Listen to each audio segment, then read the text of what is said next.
আজ প্রখ্যাত কথাসাহিত্যিক রাবেয়া খাতুনের জন্মদিন। একই সাথে আজ বাংলাদেশের সব্যসাচী লেখক সৈয়দ শামসুল হক, তাঁরও জন্মদিন। আজকের তারকাকথনের অধ্যায় তাদের দুজনকে স্মরণ করি, তাদের স্মৃতির প্রতি আমরা শ্রদ্ধাঞ্জলি নিবেদন করছি এবং একই সাথে আরেকটি বিষয় এর সাথে যোগ করি। সকাল থেকেই তো মুষলধারে বৃষ্টি হচ্ছে। এই বৃষ্টি অনেক রকমের স্মৃতি কাতরতা তৈরি করে। রাবেয়া খাতুনের সাথেকার অনেক অনেক স্মৃতি, সৈয়দ শামসুল হকের সাথেকার অনেক অনেক স্মৃতি নানান কিছুকে মনে করিয়ে দেয়। এই মানুষগুলো শারীরিকভাবে আমাদের সাথে নেই, কিন্তু তারা যে কাজ যা কিছু রেখে গেছেন, বাংলা সাহিত্যকে তারা সমৃদ্ধ করে গেছেন, তার মাঝেই তারা প্রতিদিন বাঁচেন। এরকম সৃষ্টিশীল সৃজনশীল মানুষেরা প্রতিদিন বাঁচেন, প্রতিক্ষণে বাঁচেন তাদের কাজের ভেতর দিয়ে। আমাদের আজকের এই অধ্যায় তাদের দুজনকে শ্রদ্ধা ভরে স্মরণ করি।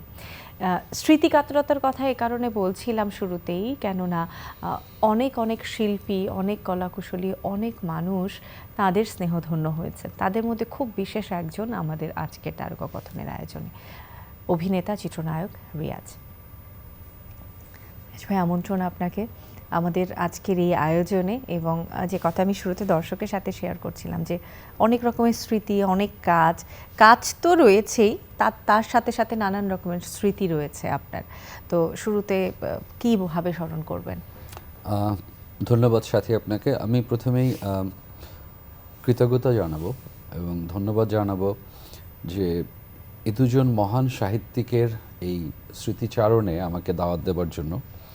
এবং আমার মনে হয় যে আমি অত্যন্ত সৌভাগ্যবান যার সুযোগ হয়েছিল যে এই দুজন অমর সাহিত্যিকের উপন্যাসে কাজ করার, সিনেমাতে।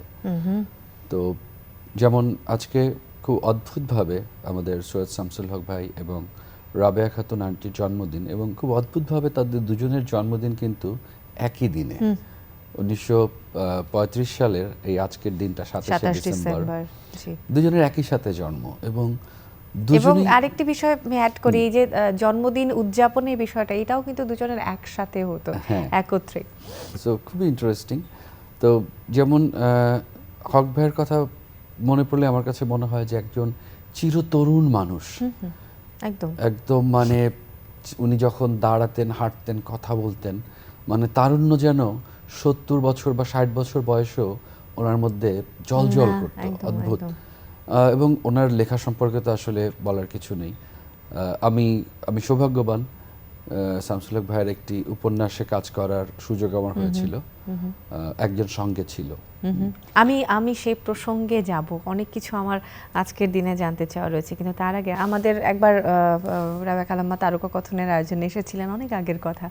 তো সেই সময়ে তারকাকথনের অনেক স্মৃতি, অনেক কিছু সেই সময় বলেছেন। মানে একজন মানুষ শুধুমাত্র তারা যে শুধু আমাদের সাহিত্যকে সমৃদ্ধ করেছেন তা তো নয়, আমাদের শিল্প সংস্কৃতিকে সমৃদ্ধ করেছেন তারা। আপনি যেই কাজটির কথা বলছিলেন সৈয়দ হকের, সেটি নিয়ে একটু যদি বলেন এখন। হ্যাঁ, ওনার এই কাজটি আমি করেছিলাম, হচ্ছে শওকত জামিল ভাই ছিলেন পরিচালক, আমার সাথে ছিল মৌসুমী। এবং আমার কাছে মনে হয় যে সাহিত্য নির্ভর বেশ কিছু ছবিতে কাজ করার সুযোগ আমার হয়েছিল, তার মধ্যে হুমায়ুন আহমেদ স্যার সহ শামসুল হক ভাই বা রাবেয়া আন্টি। সো ওই কাজটার সময় আমার কাছে খুবই একটা ইন্টারেস্টিং লেগেছিল। আমরা খুবই যত্ন সহকারে, খুবই আন্তরিকতার সাথে কাজটি করেছিলাম, এবং আমার কাছে কাজটি খুব ভালো লেগেছিল। আই রিয়েলি এনজয়েড, এবং একটি চমৎকার উপন্যাস ছিল। আচ্ছা আচ্ছা, আমরা সেই স্মৃতিটাও দেখব, কিন্তু তার আগে ওই যে তারকাকথনে এসেছিলেন রাবেয়া খাতুন, আমরা সেই স্মৃতি একটু দেখে আসি। চলো। জন্মদিনে আপনার কেমন লাগে? তেমন কোনো অনুভূতি হয় না, ছোটবেলার কথা মনে পড়ে। তখনকার জন্মদিন এখনকার মতো তো হতো না, তো যেমন শীত জন্মদিন আমরা কল্পনাই করতে পারতাম না। হয়তো মা মিষ্টি কিছু তৈরি করতেন, সেই খেয়ে আমরা সবাই খুব খুশি হতাম। সেই স্মৃতিগুলোই এখন সুখের বলতে হবে। তবে তখনও ভালো লাগতো, আবার এখন অন্যরকম ছেলেমেয়েরা আসে, তাদের ছেলেমেয়েরা আসে। যখন লিখতে বসি তখন দিনের পর দিন লিখে যাই, তারপরে হয়তো আবার বেশ কিছুদিন লিখি না, কিচ্ছু লিখি না। এবং আশ্চর্য কথা, প্রতিদিন মাথায় একটা একটা করে প্ল্যান আসে।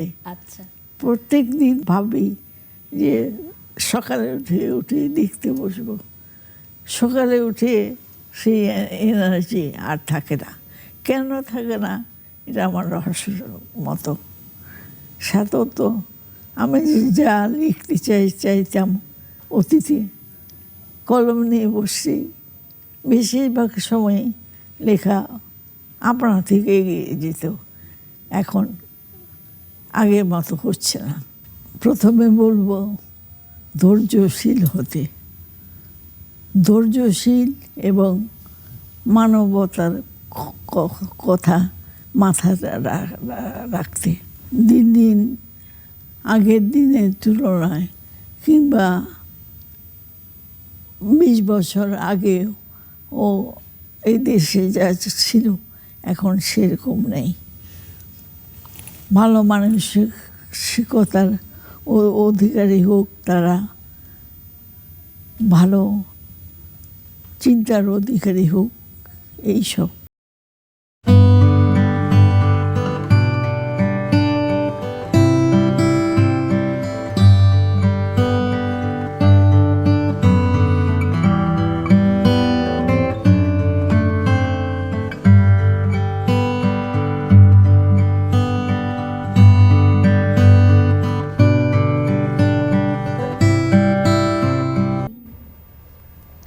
তিনি একজন বরেণ্য কথা সাহিত্যিক, শুধু তাই তো নয় তার পরিচয়, তিনি একজন রত্নগর্ভা মাও।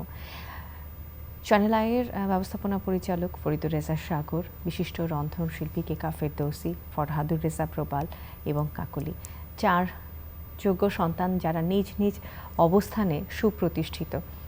সেই 4 সন্তানের মা তিনি। আমাদের গর্ব কিন্তু সেই জায়গাতেও।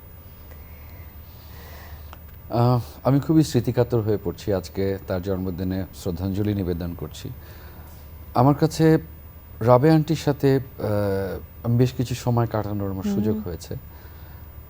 যেমন আমরা যখন তার প্রথম উপন্যাস, যেটার কাজ করি আমি, চাষী নজরুল ইসলাম ভাই ছিল ডিরেক্টর প্রয়াত, তো আমরা শুটিং করছিলাম সম্ভবত বিক্রমপুরে। হ্যাঁ, মেঘের পরে মেঘ।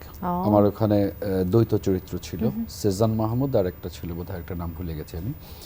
সো উনি একদিন শুটিংয়ে আসবেন শুনে তো আমরা খুব এক্সাইটেড যে ওনার বাবার বাড়িও কিন্তু বিক্রমপুরে। সো উনি শুটিংয়ে আসবেন, আমরা খুবই এক্সাইটেড। তো উনি শুটিংয়ে আসলেন, আমরা গেলাম চাষি ভাই আমি সহ।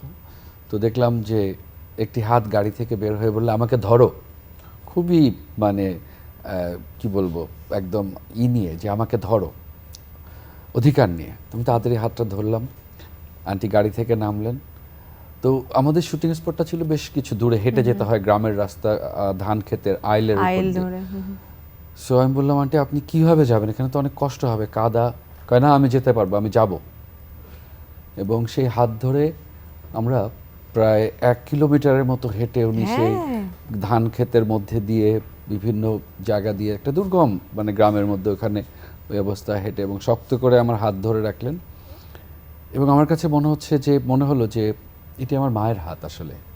হ্যাঁ, সো যে মমতা নিয়ে উনি গেলেন এবং প্রত্যেকটা শুটিং দেখলেন, আমাদের অভিনয় দেখলেন, এবং উনি একদম একটা বাচ্চা মেয়ের মতো আনন্দে উচ্ছল হয়েছিলেন ওখানে।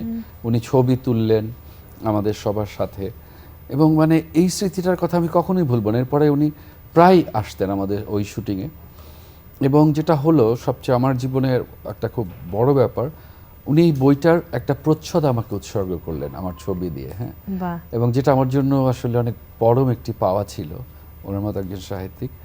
তো আমার কাছে মনে হয় যে উনি এখনো আছেন, উনি থাকবেন, তার লেখার মধ্যে থাকবেন, তার কাজের মধ্যে থাকবেন। এবং বর্তমান প্রজন্ম যারা এখন টিভি দেখছেন, সো আমার মনে হয় যে সবচেয়ে ইম্পর্টেন্ট ব্যাপার হচ্ছে রাবেয়া খাতুন সম্পর্কে বর্তমান প্রজন্মের জানা উচিত, ওনার সাহিত্যকর্ম সম্পর্কে জানা উচিত, ওনার পুরস্কার সম্পর্কে জানা উচিত, যে বাংলাদেশ ওনাকে সর্বোচ্চ সম্মাননা দিয়েছে। উনি বাংলা একাডেমি সাহিত্য পুরস্কার পেয়েছেন, উনি 21শে পদক পেয়েছেন, উনি স্বাধীনতা পুরস্কার পেয়েছেন। সো এই যে একটা শিল্পী, এই যে একজন সাহিত্যিক, এবং সাহিত্যিকরা হয়েছে আমার কাছে মনে হয় যে একটি দেশের বিবেক এবং আমাদের প্রজ্ঞা। সো তারা তাদের কন্ট্রিবিউশনের কারণেই কিন্তু আজকের এই বাংলাদেশ স্বাধীনতার মাস। সো আমার কাছে মনে হয় যে পুরো জাতি, আমরা সবাই এই মানুষগুলোর প্রতি আমরা চিরকৃতজ্ঞ থাকব। একদমই। এবং আরেকটি বিষয় আমি একটু বলে রাখি এর সাথে, সেটি হচ্ছে যে আজ থেকেই এটি ধারাবাহিকভাবে হতে থাকবে, তবে আজই তার শুরুটা হলো এবছরই। বাংলা একাডেমি থেকে তার নামে একটি পুরস্কার প্রবর্তন করা হয়েছে, রাবেয়া খাতুন কথা সাহিত্য পুরস্কার। তো এবছর থেকে এটি শুরু হলো এবং এর ধারাবাহিকতা চলতে থাকবে। তো উনি ওনার নানান কাজ তো রয়ে গেছে, এই কাজের ভেতর দিকেই তো তিনি রয়েছেন। আমার একটা জিনিস জানতে চাও যে ওই যে শুটিংয়ের কথা বললেন, প্রথম আসলেন, আপনার সাথে কি ওই দিনই প্রথম আলাপ হয়েছিল, মানে ফর্মাল আলাপ? হ্যাঁ, ফর্মাল আলাপ প্রথমে আমার সাথে ওই দিনই শুটিংয়ে হয়েছিল। এরপরে আমার আরেকটা জিনিস খুব মনে পড়ছে, তার একটি জন্মদিনে আমি তাকে উইশ করতে গিয়েছিলাম। হ্যাঁ, একগুচ্ছ, উনি সাদা ফুল খুব পছন্দ করতেন, আমি কিছু সাদা ফুল নিয়ে গিয়েছিলাম এবং উনি অত্যন্ত আনন্দিত হয়েছিলেন যে, এবং উনি আমাকে বলছেন আমার সেজান চলে এসেছে। মুক্তিযুদ্ধ নিয়ে ওনার অন্যরকম একটি ব্যাপার ছিল এবং মুক্তিযোদ্ধাদের নিয়ে। সো সেজান, আমার যে ক্যারেক্টারটার নাম ছিল, মুক্তিযুদ্ধের উপরে ছবি, সেজান চলে এসেছে আমার জন্মদিনে, এবং উনি সবাইকে আমার হাত ধরে নিয়ে সবার সাথে পরিচয় করে দিলেন। এবং উনার যে আনন্দ, এবং আমার কাছে মনে হয় যে জীবনের শেষ দিন পর্যন্ত উনি যে 4 সন্তান রেখে গিয়েছেন, তারা সবাই এক একজন রত্ন বাংলাদেশে, এবং সবাইকে নিয়ে উনি, আমার ধারণা, উনি কখনো খারাপ ফিল করেননি। She enjoyed her time. ওনার সময়টা উনি খুব ভালো কাটিয়েছেন এবং আমি আসলে ওনাকে ভুলতে পারি না। হ্যাঁ, আমার কাছে প্রায় ওনার কথা যখন মনে হয়, আমার কাছে মনে হয় যে উনিও যেন আমার একজন মা। এবং উনি তো শুটিংয়ের খাবার খেতে পারতেন না, ওনার জন্য ঢাকা থেকে খাবার গাড়িতে আসতো, এবং উনি সেই ওনার খাবারগুলো আমাদেরকে নিজে হাতে বেড়ে বেড়ে দিতেন যে এটা খাও, এটা খাও, এই মাছটা খুবই ভালো, এটার মধ্যে তেল কম, এটা বেশি করে খাও। এবং উনি মানে এটা একটা অন্যরকম, মানে একজন যার উপন্যাসে আমরা সিনেমাটি করছি এবং এই চরিত্রগুলো ওনার চোখের সামনে নড়াচড়া করছে, এটা দেখতে ওনার যে কী আনন্দ ছিল। এবং এই চরিত্রগুলোর জন্য উনি সাংঘাতিক ডিভোটেড ছিলেন। কিসে করলে না, ওকে একটা ছাতি রোদ লাগছে রিয়াজের, বা নায়িকার রোদ লাগছে, ওকে একটা ছাতি ধরছে না কেন কেউ, উনি খুব খেয়াল করতেন, খেয়াল করতেন, খুবই কেয়ারিং ছিলেন। হ্যাঁ, এই যে ছোট ছোট ব্যাপারগুলো, যে হয়তো আমরা কাজের টেনশনে আমাদের খেয়ালও নাই যে আমরা একটা, মানে গ্রামে একটা বৈরী পরিবেশ, যেখানে অনেক হাজার হাজার লোক এসেছে শুটিং দেখতে, তার মধ্যে আমরা খুব অল্প সময়, মানে আমাদের ফ্রেমটা ক্লিয়ার করে যখন শুট করতে হচ্ছে, ছাতি টাতি কারোরই খেয়াল থাকতো না। উনি একদম জোর করে ওনার মাথার ছাতিটা যে ধরেছে, সেই ছেলেটাকে পাঠাতেন যায় ওই আর্টিস্টের মাথায় ছাতি ধরে, ওরা রোদে পুড়ে যাবে। এই যে একটা মমত্ব বোধ, মানে এটার জন্য আমার কাছে মনে হয় যে সাহিত্যিকের বাইরেও উনি আমার কাছে ব্যক্তিগত জীবনে অন্য কিছু। আপনি মধুমতির কথা বলেননি, মধুমতির কথা একটু শুনতে চাই। মধুমতি আরেকটা সিগনিফিক্যান্ট, আরেকটা আমার রাবেয়া আন্টির আরেকটা ছবি মধুমতি। এবং মধুমতি ছবিটার মধ্যে উনি বাংলাদেশের যে তাঁত শিল্প এবং যে তাঁতিরা আপনার মেশিনের সাথে সাথে যখন লুম মেশিন চলে আসছে, এই যে একটা তাঁত শিল্প আমাদের চমৎকার একটা শিল্প ছিল, এটা আস্তে আস্তে হারিয়ে যাচ্ছে, ওই সময়কার একটি গল্প ছিল মধুমতি। এবং সেই মধুমতি ছবিটা যখন করছিলাম, বেশ অনেকদিন পরে, মেঘের পরে মেঘ ছবির পরে, উনি সেখানেও গিয়েছিলেন। এবং সেটাও আমরা সম্ভবত পুবাইল বা কোনো একটা জায়গা, আমার ঠিক মনে নেই, একটা দূর রিমোট একটা লোকেশনে আমরা শুটিং করছিলাম, নৌকা, নদী, বিল। সো উনি সেখানেও এই দেখতে যে তাঁতটা, হ্যাঁ উনি ওখানে গেছেন, তাঁতটা ঠিক মতো হয়েছে কিনা, অরিজিনাল তাঁতটা এসেছে কিনা, বা লোকজনকে সেরকম তাঁতি মনে হচ্ছে কিনা, সব কিছু মিলিয়ে, এবং আমার ড্রেসটা ঠিক আছে কিনা, সব কিছু। এবং আমার ওখানেও মনে আছে উনি আমাদের সাথে, ওখানেও আমরা একসাথে দুপুরের খাবার খেয়েছিলাম, এবং সেই আগের মতোই, কোনো বিন্দুমাত্র চেঞ্জ হয়নি। উনি পরিচালক সহ আমাদের সবাইকে ডেকে ডেকে, এই তুমি এটা খাও, এটা খাও, এটা ঢাকা থেকে নিয়ে এসেছি, এটা এটা এটা। এবং শি ওয়াজ সো হ্যাপি। মানে এই যে একজন সাহিত্যিক, উনি খালি লিখে ক্ষান্ত হননি, ওনার এই চরিত্রগুলো বাস্তবে ঠিকঠাক মতো আমরা পোর্ট্রে করতে পারছি কিনা, বা কোথাও কোনো ত্রুটি হচ্ছে কিনা, একদম নিখুঁতভাবে উনি যেভাবে চেয়েছিলেন সেভাবে আমরা কাজ করতে পারছি কিনা, এবং উনি প্রত্যেকটা চরিত্রকে যেমন মধুমিতার সময় মনে আছে নায়িকাকে উনি বারবার বুঝিয়েছিলেন যে তখন চুলটা এরকম থাকতো, এভাবে চুলটা ঠিক করা উচিত, বা আমার এই জিনিসটা দিয়ে এই ডিটেইলিংগুলো Detail কাজগুলো। উনি ওখানে যে, এবং আমার ধারণা যে ওনার এই যাওয়াতে আমাদের ফুল টিম সাংঘাতিক ইন্সপায়ার্ড ছিল, এবং আমাদের কাজ করতে অনেক সুবিধা হতো যখন একজন মানে নির্মাতা মানে ক্রিয়েটার, এই সাহিত্যগুলোর যিনি ক্রিয়েটার তিনি যখন আমাদেরকে ব্রিফ করেন সেটা একদম ডাইরেক্ট তার মুখ থেকে যেরকম মনে হয় এবং সেই ব্রিফটা অন্তরে গেঁথে যায়। তা তো হ্যাঁ, সত্যি। তখন আর খুব একটা কষ্ট হয় না কাজ করতে। সো যে কারণে বললাম যে এই দুইটা ছবি ওনার সাথে ওনার উপন্যাস নিয়ে আমার করা হয়েছিল, এবং এই ছবি দুটো উপলক্ষে আমার কাছে প্রত্যেকটা মুহূর্ত একদম এখন চোখের সামনে, অনেক দিন আগের কিন্তু আমার কাছে এখনো একদম তরতাজা। সো কি বলবো।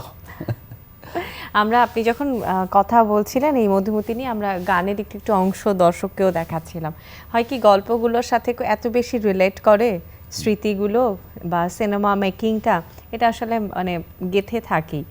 আর দর্শক তো দেখেন হয়তো 2 ঘন্টার একটা সিনেমা বা 1.5 ঘন্টা 1.5-2 ঘন্টার একটা সময়সীমায় বাঁধা সিনেমা, ওই 2 ঘন্টার পেছনে যে কতগুলো দিন, কত সময়, কত মানুষের নিবেদন থাকে, এগুলো আসলে যখন আমরা গল্প করি বা যখন শুনি আমরা সেই মানুষদের কাছে, কলাকুশলীর কাছে, সেটা আসলে বোঝা যায় তখন। সৈয়দ হকের কাজের কথা তখন হচ্ছিল, একটু আরেকবার ফিরে শুনতে চাই সেই কাজগুলোর কথা। হ্যাঁ, যেমন শওকত জামিল ভাইয়ের পরিচালনায় ছিল একজন সঙ্গে ছিল। সো একজন সঙ্গে ছিল যেটা হচ্ছে একটা ভার্সিটির একটা ছেলে এবং মেয়ের এক ধরনের তাদের উপাখ্যান, প্রেমের উপাখ্যান। সো সে ছবিটাও করতে যে আমার কাছে খুবই মজা লেগেছিল, এবং আমার কাছে মনে হয় যেটা আমি বলছিলাম যে আমি অত্যন্ত সৌভাগ্যবান যে আমি যখন কমার্শিয়াল ছবি দিয়ে আমার জন্ম, এর বাইরে সাহিত্য নির্ভর বেশ কিছু ছবি করার সুযোগ হয়েছিল। সো ওই ছবিটাও আমরা খুব আনন্দ নিয়ে করেছিলাম। আমরা নৌকার মধ্যে, আমার কাছে মনে আছে যে উনি হয়তো শুটিং স্পটে সেভাবে আসেননি, কিন্তু প্রথম দিকে ওনার সাথে আমাদেরই হয়েছিল, ইন্টারাকশনটা খুব বেশি হয়েছিল। আর সৈয়দ শামসুল হক আমাদের চ্যানেল আইয়ের শুরু থেকে একেবারে ছিলেন, এবং খুব একজন অভিভাবক সুলভ মানুষ হিসেবে তিনি আমাদের সাথে সব সময় থাকতেন।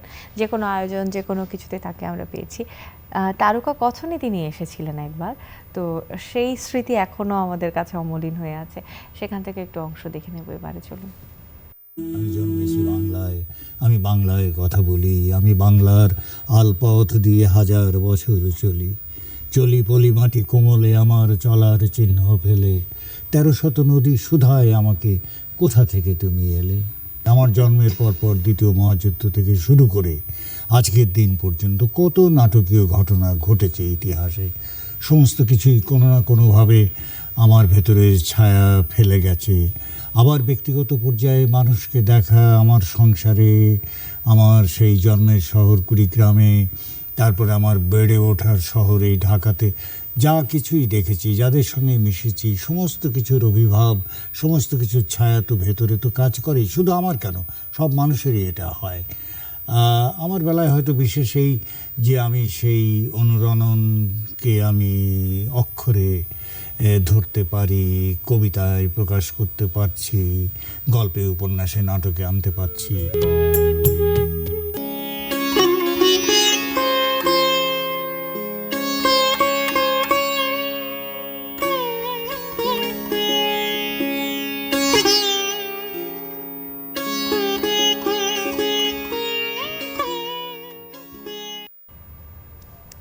আপনি নৌকার একটা সিনের কথা বলছিলেন, তো সেই নৌকার একটি গান দেখে আসতে চাই আমরা সবাই।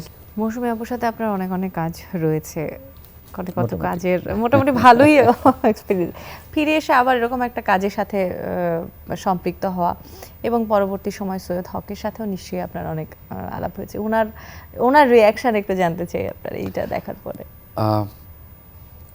আমার মনে হয় যে হি ওয়াজ ভেরি হ্যাপি, এবং মনে করেন যে এই যে মানুষগুলোর, আপনার একটা জিনিস খেয়াল করে দেখবেন যে বাংলাদেশের প্রতি তাদের অসম্ভব ভালোবাসা রয়েছে, এই দেশটার প্রতি, এই মাটির প্রতি।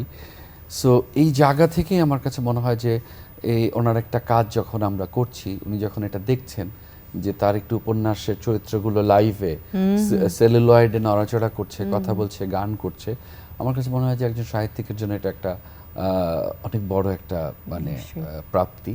এবং উনি আমার সাথে কথা হয়নি, তবে উনি আমার পরিচালককে ধন্যবাদ জানিয়েছিলেন এবং পরিচালককে বলেছিলেন না খুব ভালো হয়েছে, শিল্পীরা ভালো অভিনয় করেছে।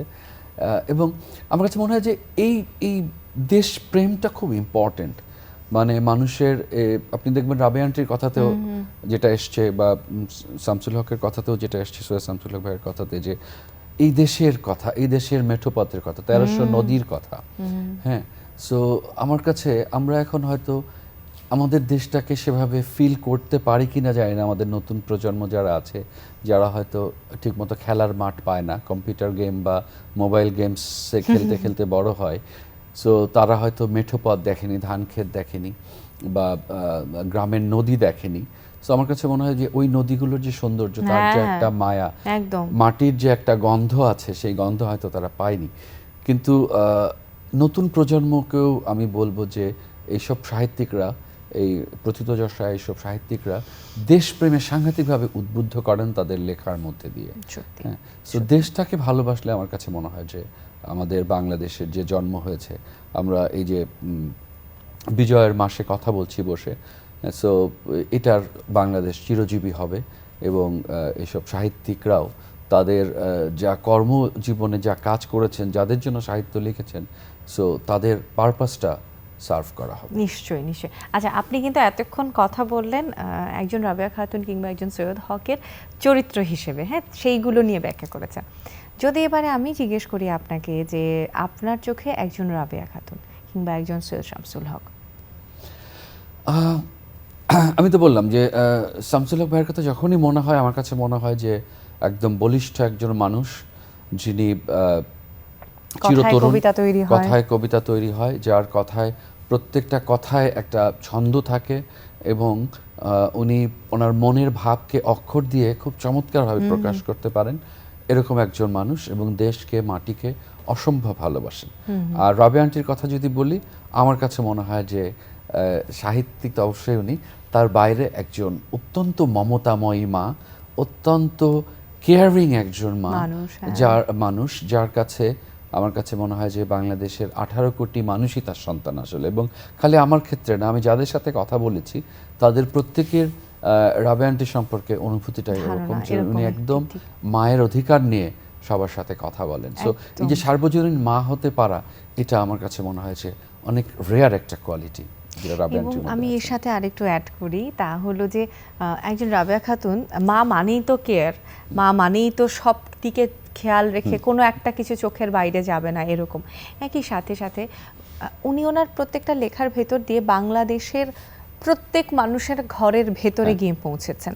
তাদের প্রতিদিনের যে যাপিত জীবন, সেখানে তাদের যাপিত জীবনের জন্য যে আয় উপার্জনের যে অংশ, সেই জায়গাতে যাওয়া, তার মাঝখানে খুঁটিনাটি ভালোবাসা, দ্বন্দ্ব, মায়া, আবেগ, সব কিছু মিলিয়ে ইনি যে এতগুলো উপন্যাস, এতগুলো গল্প যা লিখেছেন, সব কিছুর মাঝেই কোনো না কোনোভাবে তা খুব সুন্দরভাবে মানে আছে। অবশ্যই। এবং মনে করেন আরেকটি বিষয় আমার কাছে মনে হয় যে রাবেয়ার ক্ষেত্রে অবশ্যই বলা উচিত, যে সে সময় কিন্তু মেয়েদের শিক্ষার ব্যাপারে এতটা গুরুত্ব ছিল না ওই সময়ের প্রেক্ষাপটে।